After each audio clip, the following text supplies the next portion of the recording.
I'm almost embarrassed to even come back on the air after making such horrible picks this past weekend.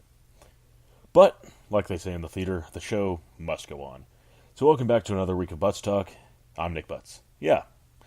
So I got 3 of my 5 picks wrong from last week.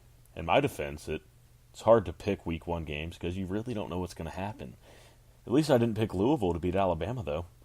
I'm also glad I picked LSU to beat Miami. Sorry, folks, but the U is not back, and they may never be back.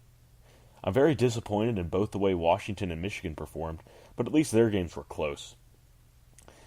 I really feel like an idiot, however, after picking Florida State to blow out Virginia Tech.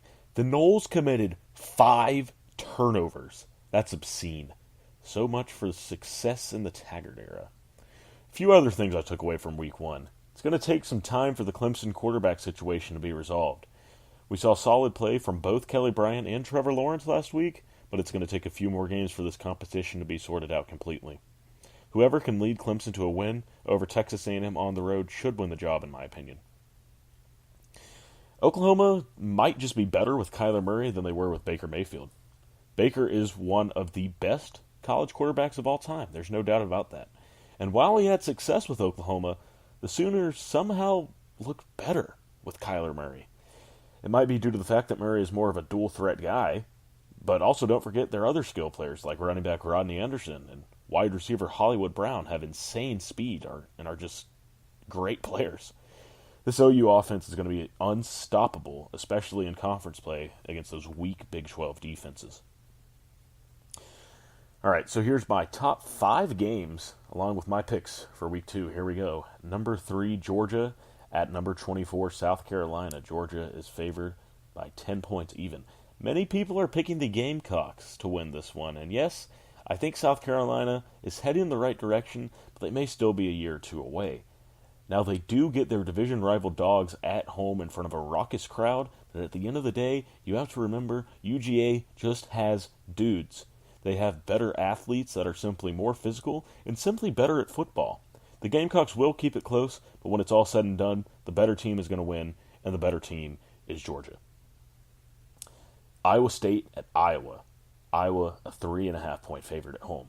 Possibly the most underrated rivalry in college football, the battle for the Cy-Hawk Trophy, played between possibly 2 of the most underrated teams in the country this year.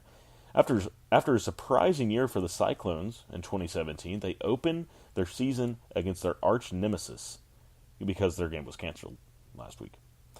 This game went to triple overtime last year, and I would expect it to be just as good this year. These 2 squads are buzzing with under-the-radar talent, and while I think both teams are capable of putting together very solid seasons, the winner of this game will pick up a very high-quality non-conference win. I think Iowa will win because they're playing at home, and everyone knows just how tough it is to play at Kinnick Stadium. Just ask Ohio State. Number 2, Clemson at unranked Texas A&M, mind you. And Clemson is favored by 12 points. Now, in the whole SEC versus ACC debate, it's usually pretty clear which conference is superior, and it's the SEC, by the way. However, Clemson usually beats SEC teams, and A&M lost to Wake Forest last year. Now, let's not kid ourselves here, folks. We all know Clemson is the better team.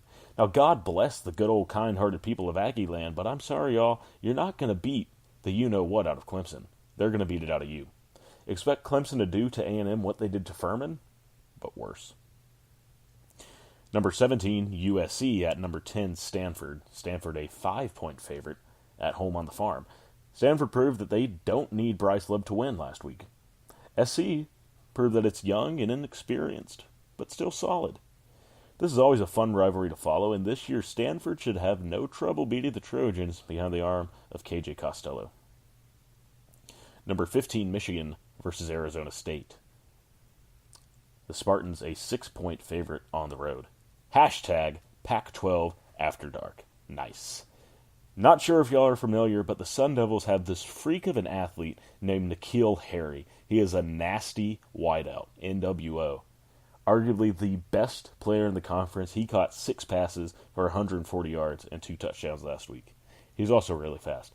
Sparty needs to watch out for this guy and the rest of the Fightin' Pat Tillman squad.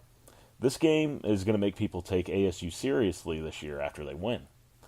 And like all the cool kids say down in Tempe, I'm firm for Herm. So what's my top 4 this week? Well, I'm very sad to say Michigan punched its ticket out of the top 4 by laying an egg at Notre Dame. And of course, they're being replaced by an SEC team. Number 1, Alabama. Number 2, Clemson. Number 3, Georgia. And yep, number 4, Auburn. After last week, I can confidently say Auburn is a top 4 team. They beat a very solid Washington squad. Now, I surely thought that this was Bryce Love's Heisman Trophy to lose. And I was right. He already lost it. At this point, I honestly can't predict who's going to win it. Might be Will Grier. Might be Jonathan Taylor. Could be a sleeper. You never know. That'll just about do it for tonight, though. Everyone have a great week. Thanks for tuning in, and I'll see you next time. This has been another episode of Butts Talk. I'm Nick Butts. Good night.